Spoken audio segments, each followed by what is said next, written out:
Okay, so my name is Benjamin Bloemendaal. I work for Vekoma Rides, obviously, that's why you guys are here. And I've been a concept engineer with the company for about 9 years now. Started off in R&D in my first year, so I've been with the company a total of 10 years. And yeah, do the track designs for this company. It's good fun. Over the last couple of years, the one behind you, that's been one of the major rides we've been putting in Poland in 2017, sorry. And before that, we also did a smaller launch coaster. That's also one I've been involved with, also in Poland. And then the SLC coasters, that's actually my first design for this company. There's a couple around the world right now. We got a couple in China. You guys stateside have one too right now at Dollywood that we opened this year. So this is one of our new generation looping coasters. It's actually a little bit of an extension or a modification of the launch coaster that you've seen in 2016 going to Poland. We've had good reviews, great reviews in Poland the years before. So what we took from that coaster is the major part of the gravity section and all the fun little twists and turns and tunnels towards the end to extend the ride experience a little bit. And then we swapped the launch out for a lift. So we like to take whatever we can from what has been developed already and trying to squeeze in that project, save some time. Even though the ride looks similar to the outsider, there are a lot of tweaks and stuff that we tune around both the terrain and track production around this. So if you ride one of these coasters and you've been on the launch coaster, for instance, in Poland, you find that it's similar, but we're stepping up a notch every single time that we do this. The Chinese market obviously is not as much as a mature market when it comes to types of rides that you will as much as Europe or the United States is. So it might be something that these other markets are a little bit less interested in because they're so much similar to this when it comes to spec and marketability. This is a model that is now available. We would call it a model because it's all engineered and you could basically take it from the shelf, save a lot of time and money if you put one of these pre-engineered rides in. But there are new rides coming like this. I mean, there was a first one for this one and there are new first ones coming, similar spec, higher spec. So just be on the lookout because there's a lot of cool stuff coming like this.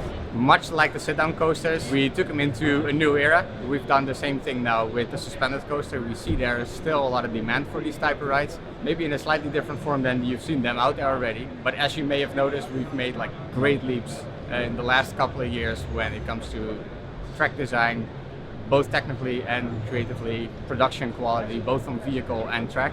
Complete new chassis design with damped wheel carriers. It will have a lap bar system. Some will be fitted or equipped with a similar vest restraint, some will not, depending on the dynamics of the ride, if you will. It's more an add-on from a comfort point of view to cater to the whole range of riders, not just the coaster enthusiasts that like to be as free as possible. We are actually in the 4th generation of tweaks of that vest, and we'll be coming out with a new version that's lighter, more flexible again. We're opening the first one in Germany next year, 2020.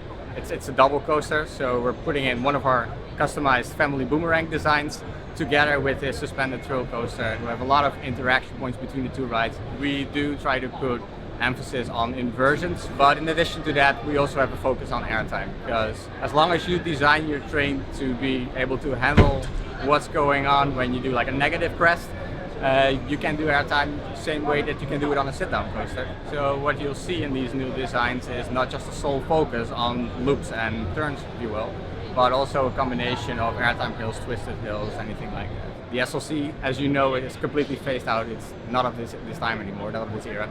There are actually very few coasters that are designed before they're sold to their first client or customer, much like you've seen with the boomerang in the past. It's not that Vekoma is actively planning on spreading models or the same ride everywhere. It's just a consideration that some customers made. You've engineered and you've built this ride, it's proven technology, and you save them a lot of time when you put this one in.